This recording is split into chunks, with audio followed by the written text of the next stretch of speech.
اعوذ باللہ من الشیطان الرجیم بسم اللہ الرحمن الرحیم۔ ناظرین کرام سلام علیکم۔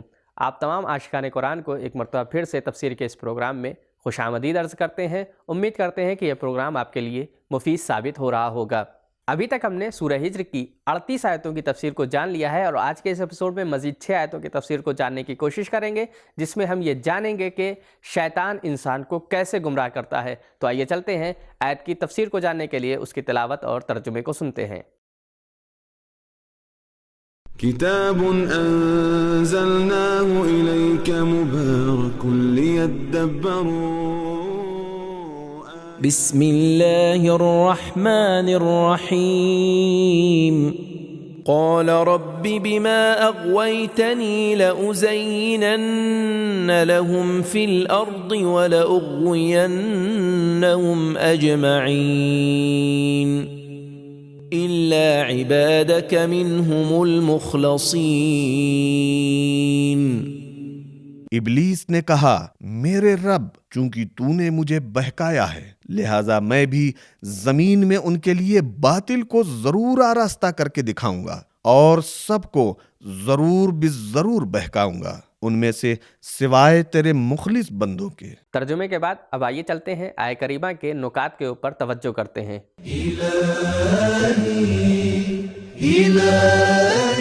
الف، اللہ تعالیٰ کسی کو گمراہ نہیں کرتا۔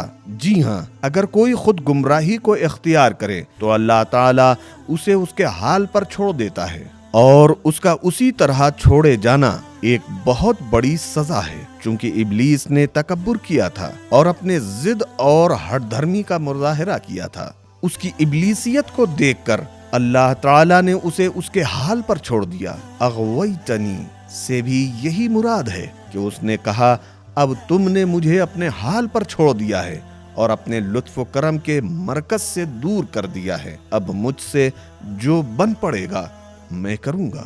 بے، ابلیس کو معلوم تھا کہ اللہ تعالیٰ کے کچھ خاص بندے ہوں گے، وہ نبوت اور امامت پر ایمان رکھتا تھا، اسی لیے اس نے کہا تھا رب بما اغویتنی، وہ خداوند متعال پر بھی ایمان رکھتا تھا۔ پھر اس کی دعا کہ قیامت تک مہلت دے سے معلوم ہوتا ہے وہ قیامت کا عقیدہ بھی رکھتا تھا۔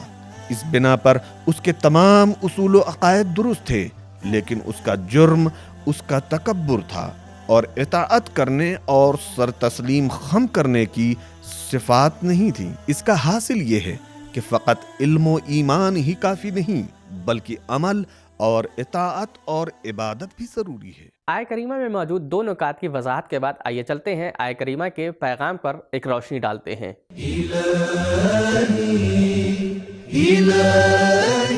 ایک، ابلیس اور ابلیس صفت لوگ اپنے عیب کو خدا سے منسوب کر دیتے ہیں۔ دو، شیطان جب گمراہ کرتا ہے تو برائیوں کو اچھائیوں کا خوبصورت لباس پہنا کر پیش کرتا ہے۔ تین، مخلصین اور پاکیزہ لوگ شیطانی پھندوں سے محفوظ ہیں۔ یہ بھی حقیقت ہے، صرف اخلاص ہی کافی نہیں ہے، عنایت پروردگار بھی ضروری ہے، کیونکہ مخلص کا معنی ہے خدا کا برگزیدہ بندہ۔ تو یہ تھی آج کے ایپیسوڈ کی 2 آیتوں کی تفسیر۔ آئیے مزید 2 آیتوں کی تفسیر کو جاننے کے لیے اس کی تلاوت اور ترجمے کو سنتے ہیں۔ بسم اللہ الرحمن الرحیم قال هذا صراط علی مستقیم ان عبادی لیس لک علیہم سلطان الا من اتبعک من الغاوین۔ اللہ نے فرمایا، یہی راستہ ہے جو سیدھا مجھ تک پہنچتا ہے، جو میرے بندے ہیں ان پر یقیناً تیرا کوئی زور نہیں چلے گا سوائے ان بہکے ہوئے لوگوں کے جو تیرے پیچھے آئیں۔ گزشتہ آیات کی طرح اس آیہ کریمہ میں بھی چند نکات موجود ہیں، آئیے انہیں جانتے ہیں۔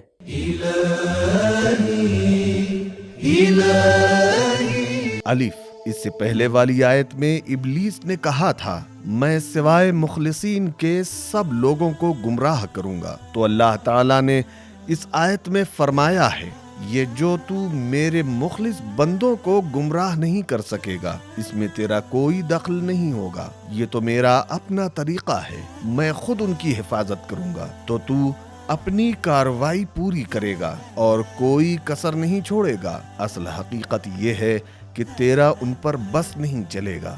بے سوال، جب ابلیس مخلص بندوں کو گمراہ نہیں کر سکتا تو پھر جناب آدم علیہ السلام کے ساتھ جو کچھ ہوا اس بارے میں کیا کہا جائے گا؟ جواب، ابلیس کو ان میں لالچ ہوگا اور ان میں وسوسے بھی ڈالے گا اور کبھی بعض افراد کو ترک اولا پر آمادہ بھی کرے گا، لیکن انہیں گمراہ نہیں کر سکے گا۔ جناب آدم علیہ السلام کے دل میں وسوسہ ڈالا اور وہ ترک اولا پر آمادہ ہوئے، اس کے علاوہ ان سے کوئی انحراف نہیں ہوا۔ آئیے چلتے ہیں اب آیت کے پیغام کے اوپر روشنی ڈالتے ہیں۔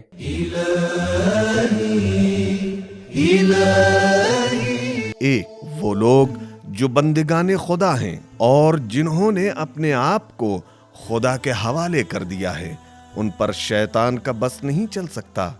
دو، انسان اپنے ہی اختیار کے دائرے میں رہ کر شیطان کی پیروی کرتا ہے۔ تین، اگر ہم عبادت اور تقوی کے ذریعے خدا کے بندوں کی صف میں داخل ہو جائیں تو پھر شیطانی ہتھ کنڈوں سے ہر طرح سے محفوظ ہو جائیں گے۔ چار، شیطان کا کام صرف وسوسے ڈالنا ہوتا ہے، کسی پر مسلط ہونا نہیں ہوتا۔ جب لوگ قیامت کے دن شیطان کو لعنت ملامت کریں گے تو وہ کہیں گے، میں نے تو تمہیں گناہ کی دعوت دی تھی، گناہ پر مجبور تو نہیں کیا تھا۔ یہ تھی آج کے ایپیسوڈ کی 4 آیتوں کی تفسیر۔ آج کے ایپیسوڈ کی آخری 2 آیتوں کی تفسیر کو جاننے کے لیے آئیے چلتے ہیں ان کی تلاوت اور ترجمے کو سنتے ہیں۔ بسم اللہ الرحمن الرحیم وَإِنَّ جَهَنَّمَ لَمَوْعِدُهُمْ أَجْمَعِينَ لها 7 أبواب لكل باب منهم جزء مقسوم۔ ان سب کی وعدہ گاہ دوزخ ہے، اس کے 7 دروازے ہیں، ہر دروازے کے لیے ان کا حصہ مخصوص کر دیا گیا ہے۔ ترجمے کے بعد اب آئیے اس آیت کے نقطے کے اوپر بھی روشنی ڈالتے ہیں۔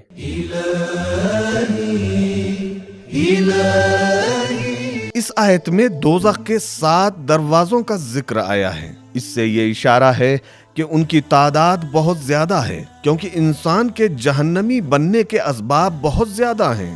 سورہ لقمان کی آیت نمبر 37 میں آیا ہے، اگر تمام درخت قلم بن جائیں اور 7 سمندر روشنائی بن جائیں تو پھر بھی کلمات خداوندی کو نہیں لکھ سکتے، تو یہ بھی اس امر سے کنایہ ہے کہ اللہ کی مخلوق اتنی زیادہ ہے جو قابل شمار نہیں ہے۔ آیت کے نقطے کی وضاحت کے بعد اب آئیے چلتے ہیں آیت کے پیغام پر روشنی ڈالتے ہیں۔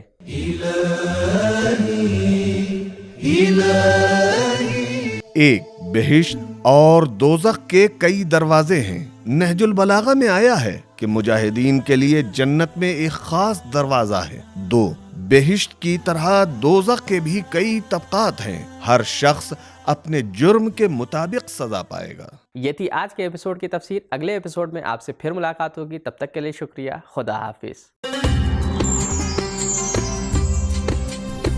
سبیل قرآن، ہدایت کا راستہ۔